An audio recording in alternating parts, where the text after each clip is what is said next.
everybody, welcome back to Andertons. Ben Smith is here today. Hello, lovely to see you. Lovely to see you too. Happy New Year and all that stuff. You've just witnessed a superb jam with Ben and Pete on, I guess, probably what this range of guitars is best known for, which are the sort of the rubber bridge acoustic guitar range, which we'll come to in a minute. But yes, Andertons is excited. We, at the end of 2025, became the retailer that Orangewood wanted to work with in the UK, maybe even beyond the UK, to supply their range of acoustic guitars. I've never tried an Orangewood guitar before today. Me either, no. But I know Pete Honore had been sent a couple before and said good things about them. And they get amazing reviews online. I've seen them all over social media for a while. And the Orangewood guys said, we get so many requests for these guitars from the UK and Europe, and it's just not cost effective to ship them from the US. So, which is great. So we're going to whiz through. We've kind of... There's lots. Yeah, it's a pretty big range, and our first shipment was just the best sellers. So apologies if you dive on over to the Anderton website and we haven't got the exact one that you want, but please feel free to get in touch with us. I'm sure we can sort something out. But these are the best sellers. And Ben, I think if you wouldn't mind... Certainly. We'll go through. I will just quickly read the spec out, and if you can do some playing Absolutely. with the mic, with the DI, all that stuff. So this first one is from the Oliver series. They claim on their website this is their #1 best-selling guitar in the range. Okay. You can have non-electroacoustic version as well as the electroacoustic version, and you can have a junior version, which we're going to get to in a second, So the little one over and there. the slightly larger size here. So this is called the Oliver Live, and let's give you some spec. Quick spec then: grand concert shape, Fishman sonotone EQ pickup, layered Sapele mahogany back and sides with a solid mahogany top, scalloped X bracing, 25.5-inch scale length. All the rest of the spec is on the Andertons website, strung with Ernie Ball Earthwood light strings. So not as light as perhaps some brands will ship, but 12-gauge strings. Anyway, let's have a little listen. This is how this is turned down at the moment. So this is just the acoustic sound through the microphone.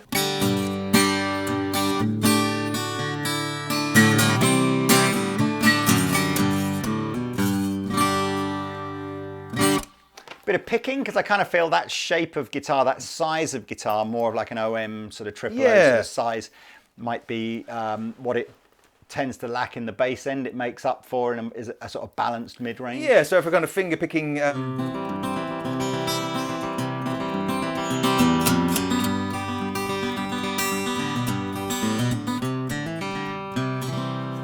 Yeah, I mean, it's, you know, and it's, the action's good, it feels nice. Nice. Fret ends are good. These are going to cost you about 350 quid, come with a nice gig bag. Everything you're seeing in today's video comes with a bag like this, until we get right up to the top end, and then it comes with a hard case. But should we have a little listen through the I was going to say, let me turn the pickup with up. some reverb maybe? Yeah, nice. so this is a Fishman pickup in here, and it sounds like this.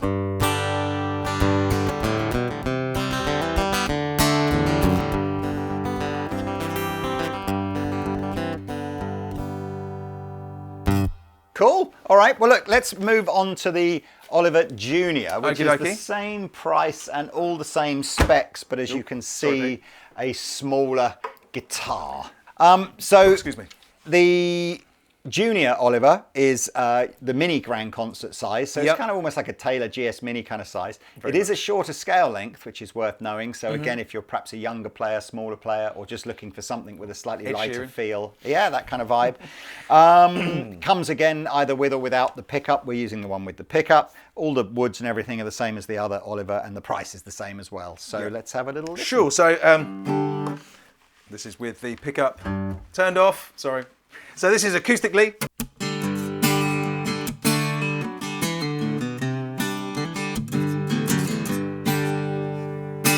So it's got that kind of mini... I think you should play some Ed Sheeran on it. Because I mean, it's always interesting when you know, he's a guy that's obviously, he could have the most expensive, biggest acoustic guitar he wanted in the world, but he obviously has chosen the sound and the comfort factor of a smaller guitar like that. It's not this brand, obviously. No. I mean, it's, you know, it is what works for you, isn't it? And this. Yeah. Should we hear it? Should we hear it? Let me turn it up. Yeah. So I'll turn the volume up again, and again, like the action's good, the frets are good, neck's comfortable.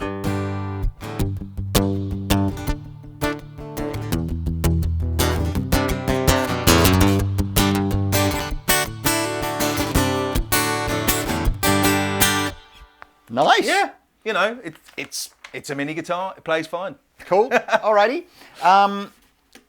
Next up. This kind of looks like it should be in the same series, doesn't it? Because it's another sort of mahogany very similar top guitar, but it's a much bigger aesthetics. Body now. So this is the Morgan. This again, if it's got the pickup in it, it'll be live. Let's have a look. Actually, it doesn't look like they do a version of the Morgan without a pickup in it. But anyway, so this is the Morgan live. Let's have a little listen to this. So this one is the same spec in terms of construction as the last two. Mahogany top, same back and sides on here. This is the M Live, in obviously a kind of grand auditorium cutaway shape. Yep. So, see what it sounds like, shall we? All right.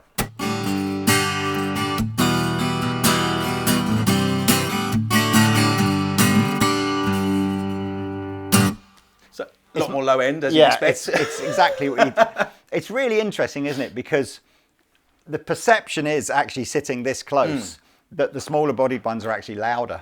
But I think that's just because they're so much more pronounced in that punchier mid-range that it probably isn't louder as such, but it creates that sort of punch, if you like. I think kind of guitars with that smaller body size tend to kind of cut through a bit more, like you say, because this has got a lot more low end. Yeah. You know. But that's a very pleasant guitar to listen to. I'm liking this whole mahogany...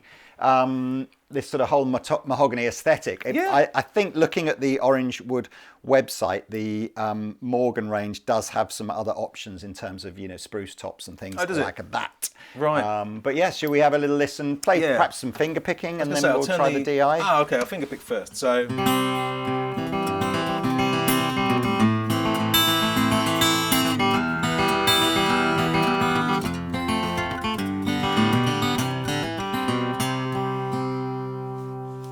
I like it. Yeah, sustains I like it. Well. I haven't quite got my head around the pricing yet, but everything you've seen so far in this video is the same price. Oh, really? So I don't know if they change radically depending on colours and whether or not they have electro or whatever. But yes, at the moment we seem to be at $349 on everything. Okay. So with a gig bag. Well, I'll turn up the Fishman Sonotone pickup. I think it is on this one. So.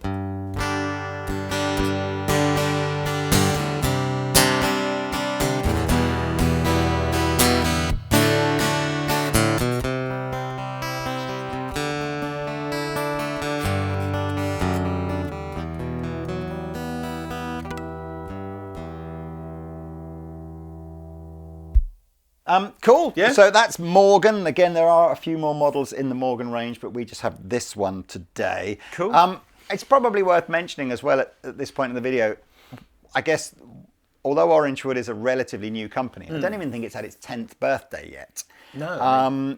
It's been super popular and super well adopted in the States.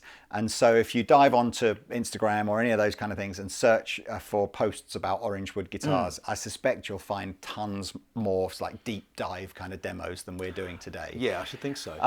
Anywho, this looks cute. This is like a 12th fret parlor. That's more my kind of speed. This is the Florence. Let's have a look Apparently at this. It comes with a machine. He says. No, there is a pickup in this one. And current. For 20 years ago. That's the vibe, right? Yeah. So this is what you'd commonly refer to as a parlor size guitar. The 12th fret neck join. If you look at most conventional acoustic guitars will have the neck join at the 14th fret. Very sort of old school retro looking guitars would have originally been a 12th. I love a 12th fret join, me.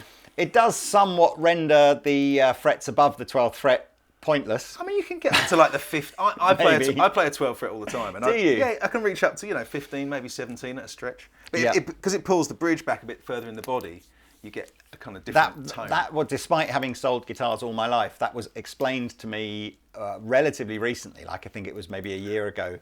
That it's about where it puts the bridge rather than the neck joint, and the closer the bridge gets to the sound hole, the more it changes the That's the it, and it tone changes where it sits in the bracing and stuff. Anyway, so these are, again, the Florence series can come with or without pickups. They call this the Florence Retro. You can kind of see why. It's shown in the pictures on the Orangewood website as having a pick guard on it. I wonder if that's I think it might come with a stick-on one. I was going to say, sometimes these guitars come with the pick guard and you can elect to stick it on or not. And this time now we're onto solid spruce top, but with a layered sapele mahogany back inside. They're using the word layered. Yes, it's not laminate. Not laminate or plywood I'm guessing anymore. it's the same thing. It's just clever speak for, anyway, layered laminate, same thing. Mahogany neck with has a pickup, rosewood board. Yeah, I'm not sure. It's only got a volume control, the pickup. LR Bags Elements. Oh, okay, so it's a Bags instead of a Fishman. And despite its diminutive size, it is a 25.5-inch scale length, so it's normal scale length. Let's hear a little bit. Please, Sure. Mr. Smith.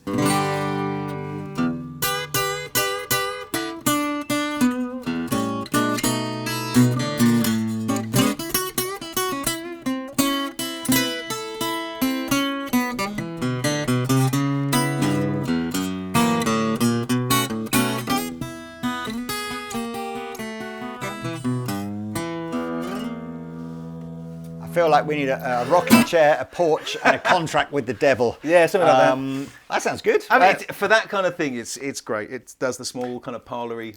I think that's, for me, that is that if you listen to all those really early blues records that are on like terrible recordings on vinyl, Yeah.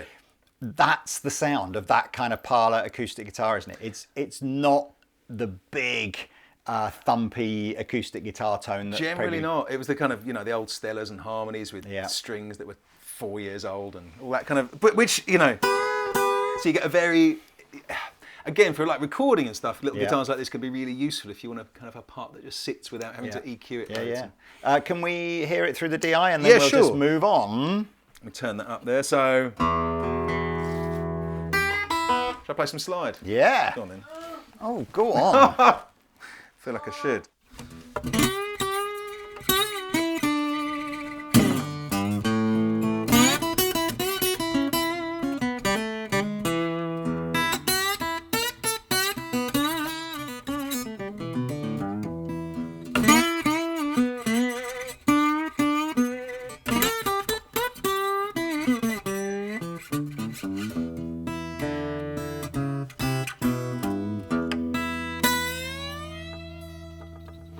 Who needs those 13th and upwards frets? That was great. I enjoyed that. Okay, so look, that's the Florence. Yeah, that's fun. Okay. As I said at the beginning, we're just working through these by price. That's all it is. So the next price in the range is the rubber bridge guitars. I can't remember what they're even called. Are they all the same now? Juniper, that's it. No. So we've got a baritone, and we've got a traditional scale length, and I can see a switch actually on that mahogany top one. So I'm going to have to look up what that does, but give us a minute. Okay, I'm excited here. Me too. Obviously, you've already heard a jam of Ben and Pete messing around on these, but we're just going to take you through. So we've chosen the Juniper II. The Juniper II and the Juniper I are very similar guitars. So Juniper I has an unbranded hot rails style pickup in it and a single volume control. Comes in a couple of colors, the solid black and the mahogany color, and they're down at the sort of the 450 mark depending on the color you buy. Juniper 2, you get upgraded to a proper US built Seymour Duncan hot rails pickup. Cool. You get coil split and you get a tone control, and then this goes up to about 650. And then the baritone version, by the looks of things, only comes with the Seymour Duncan and the split and everything like that. So that's like another 50 quid again on top of that. Very cool. For this segment, I think we'll probably just have a mess around. We'll have a little bit of this and a little bit of that. Yeah. And of course, now what you're hearing, I don't think we're going to use the mic at all, right? I don't think so, because this is like...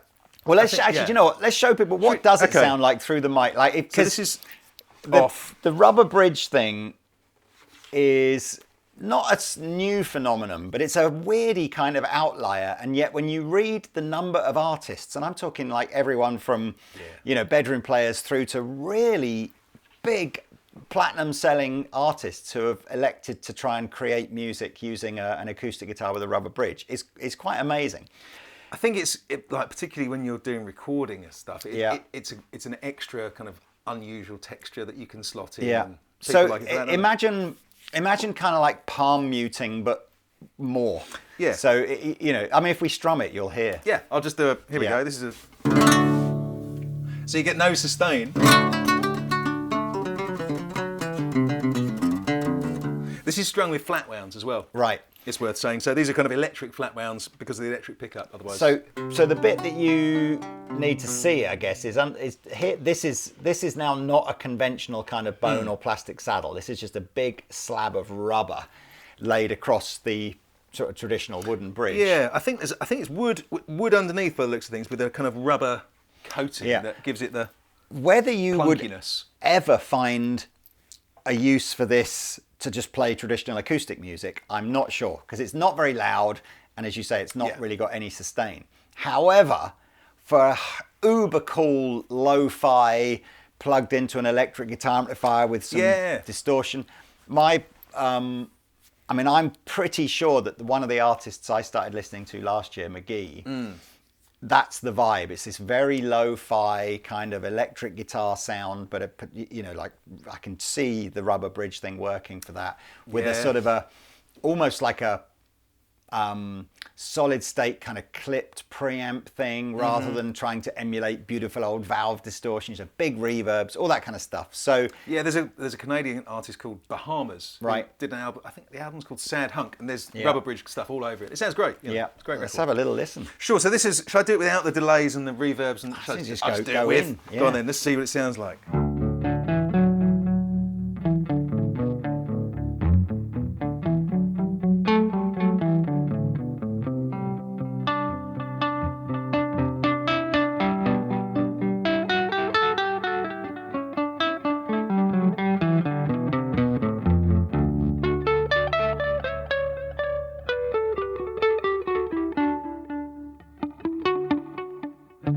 It's fun. It's really fun. You know, a lot of people say, don't they, you buy a slightly out there pedal. This is as an electric guitar player. And all of a sudden it completely transforms the sound of your guitar. And then different riffs come to mind because it's that sort of inspiration. I'm sort of feeling the same. You've got to get over, like, in isolation as an alternative to just a steel strung acoustic guitar. It's like, it's not that. No, you can't play the Eagles on it. But no, but I mean, you've got no distortion on yet, have you? I've was got kind of clipping the front of the amplifier. Just a little bit. Yeah, I mean, I can turn some on. I don't know. This is Pete's pedal board, so I don't know what's on here. I'll just press. Yeah, that's a tube screen. Yeah, that's fuzz. Whoa, that's fuzz. where the good.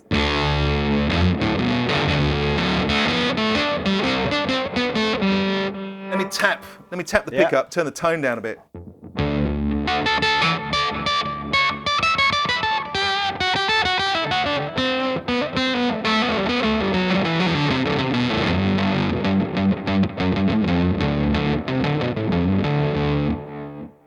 Oh man, look. Okay, I think the jam is going to have all that goodness in it. So you've probably got the idea. But I want to hear the baritone. Me too. Sorry. Same spec. Just obviously the longer scale length and tuned down to B now. Yes.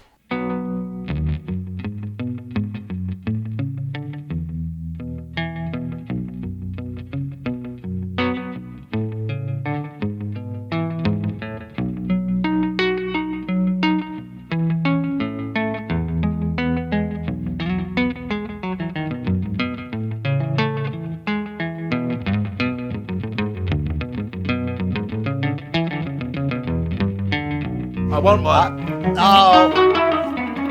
I want one. Isn't that weird? I was just saying to Ben, like while he was tuning up, I was going, when I was just plugging these in acoustically downstairs, I didn't get it at all. Hearing it now, it's... Particularly the Barry. I've got, like, it's... well, it's like a light gain, maybe the left-hand side of the Dane, maybe? Yeah? That one. The dry. Yeah.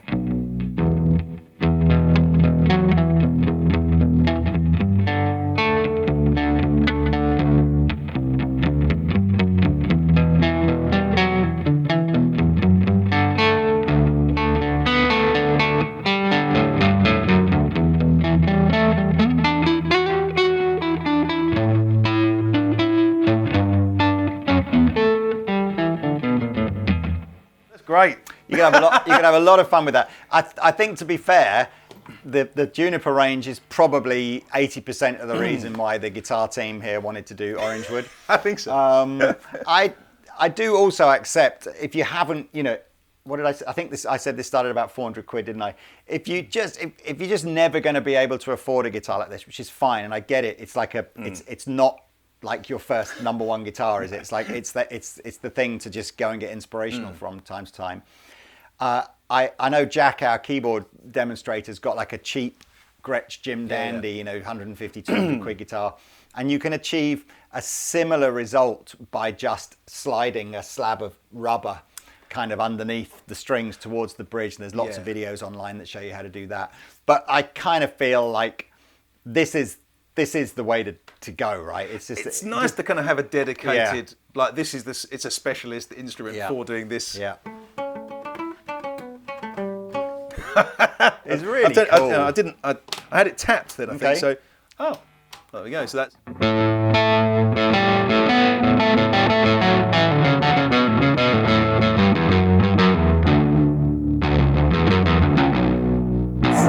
Does slide work with a flat wound string? Slide works, yeah. Come on! I mean, we need more reverb, more delay, and I need to get to an guitar. open tuning for this. Okay. B, this would be, because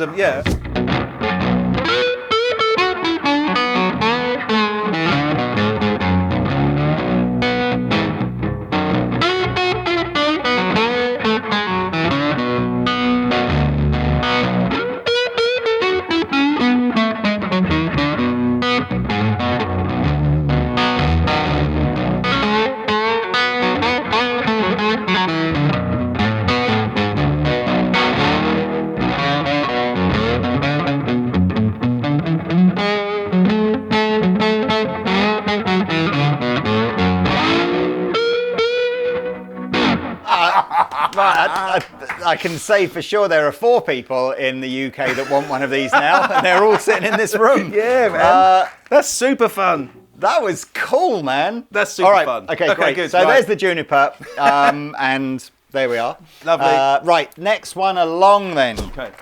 Okay, next up is the Echo series. Ben is holding the Echo Live in a very pretty sunburst. It's a nice burst, actually, isn't it? You can get this without the pickup. You can get it in a 12-string, which is kind of cool that's as well. Interesting. So, it's a dreadnought. So it's the most traditional, I guess, style of guitar.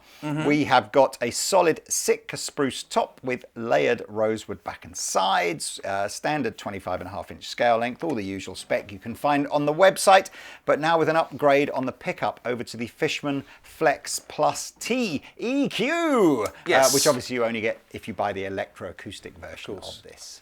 Do you want to show them the preamp? So the preamp stuff. This one's got a volume, treble, and bass controls with a centre detente on the tone controls. Nice. And a tuner. If you press and hold the volume, then you get the tuner turns up. And should we see what it sounds like acoustically first? Acoustically, perfect. So here we go.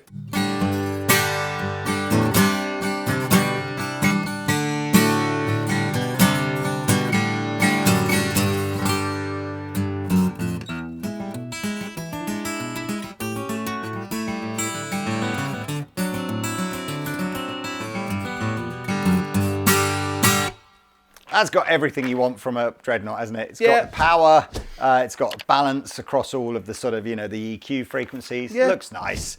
These are about £500 if you buy it with the pickup. Comes with the gig bag that I showed at the beginning. Let's hear the pickup, shall we? Hear it. Turn it all up. So this is just with everything set in the middle on the tone control. So.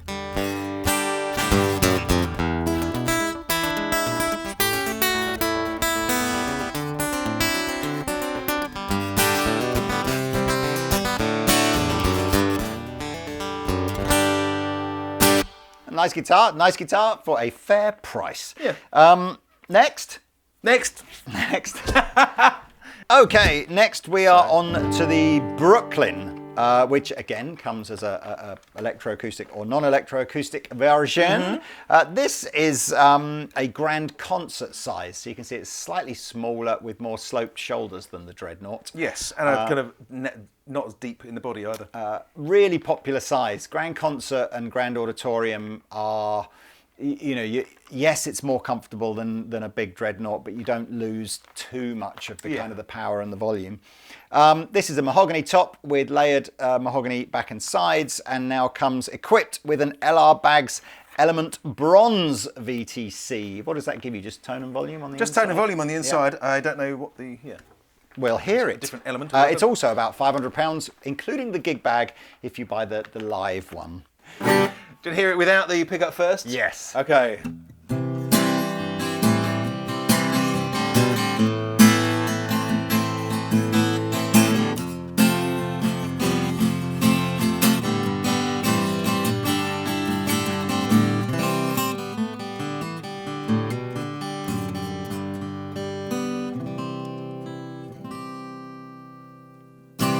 Nice. You can kind of see also, as well as the range goes up, the aesthetics, like the inlay on the rosette is much prettier. You've got sort of down in the lower end of the range, you've got the sort of the wings at the 12th fret. Now you've got the wings all over the way up fretboard. It's very pretty. Very pretty. Kind of more detailed binding and glossier finish. I think I prefer the matte finish myself. Do you? Yeah, but that's personal preference. Fine. Should we turn it up? And yes, see what please. It sounds like turned up. Here we go.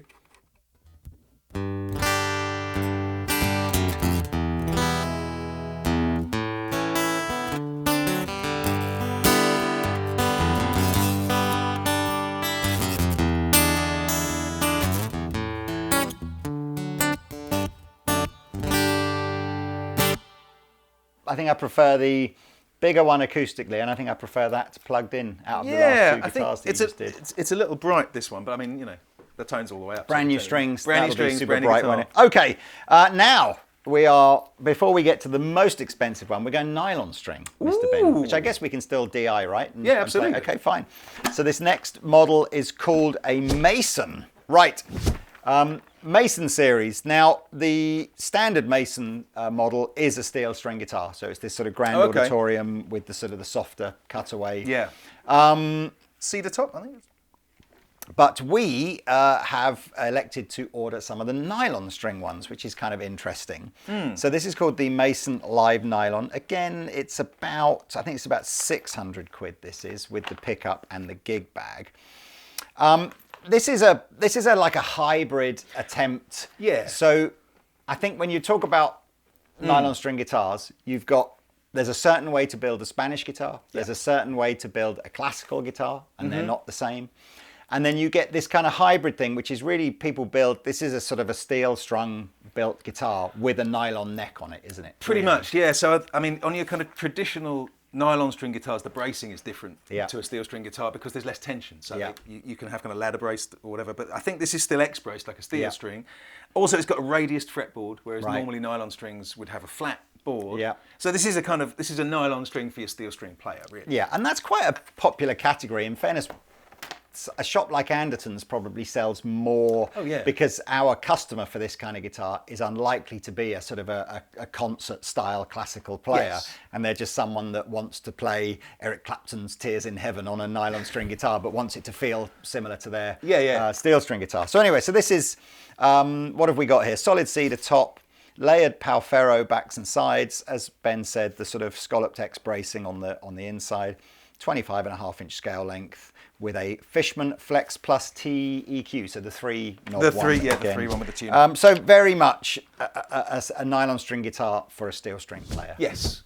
Let's hear it acoustically first.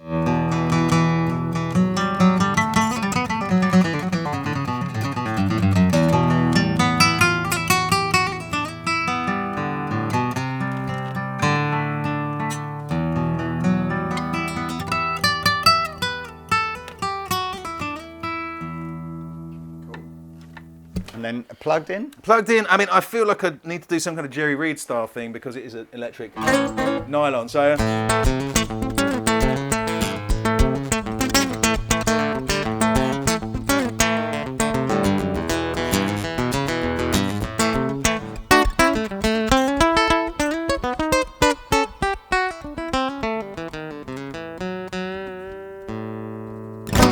Bends on a nylon string. Nice. Cool. Further. So that is the Mason, and again, if you like that, but you want it in steel string, you can do that. And now there's just one more to go, ladies and gentlemen, all right, before you can get on with your day and do something more productive than watching Anderton's TV videos. What else could be more productive?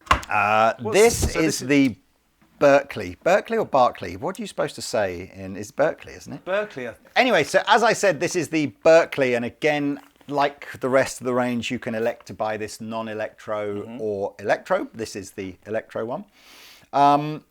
You can kind of just see from looking at this is the next level up of kind of finishing. Yeah. In terms of specs, it's got all the good stuff that you'd kind of expect. So we're now into torrefied solid Sitka spruce top, which means it's a sort of a pre-dried top, attempting to get some of that sort of resonance that you might get on an older acoustic guitar. Solid Pal Ferro backs and sides. It looks like rosewood, doesn't it? Spec says Pal Ferro. We have an LR Baggs Anthem pickup, which I think is the sort of top of the range kind of LR Baggs so kind it's of got stuff. With the phase control and stuff in there. Ebony fretboard, really pretty tuners. Grovers, I don't know what, I think they are. Are they? Grovers, I like them. Yes, you're right. Grover open gear, well done. Yeah. That's it really. Mahogany fretboard.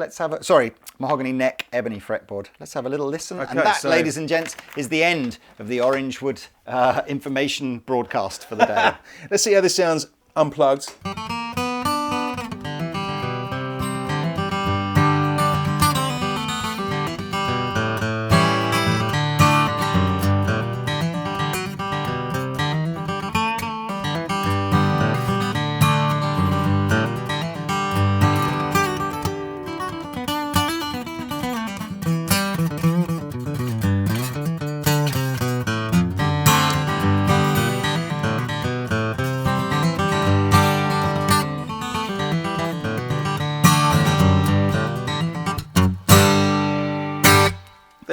Very nice. Comes with this. Ooh. This. I think these are about £1,400. So that's that will buy you whatever brand you decide to go with, a fabulously built kind of Asian-made acoustic guitar. Yeah. And it'll begin to probably get you into some of the very entry-level US-built kind of stuff. Although there's no right or wrong here. My personal opinion is top of the range Asian usually outperforms bottom of the range American. Yes. But yeah, generally. Anyway, there's a few good brands that you could go in at that price. But anyway, that's the Orangewood offering. It's very nice. It's certainly competitive. I was going to say, it's because it's solid wood as well. You can it feels like it needs playing in, which is nice. Well, let's play out with it through the DI. Sure, let me turn that up there. Thank you guys for staying with us. The highlight for me, without a doubt, is where these Juniper rubber bridge guitars are going to allow players to sort of, get inspired by. And thank you, Mr. Ben. It's lovely to see you again. Lovely to be here. Look forward to making some more videos with you later today. Oh, yes. Right, play us out. See you soon. All right. Au revoir.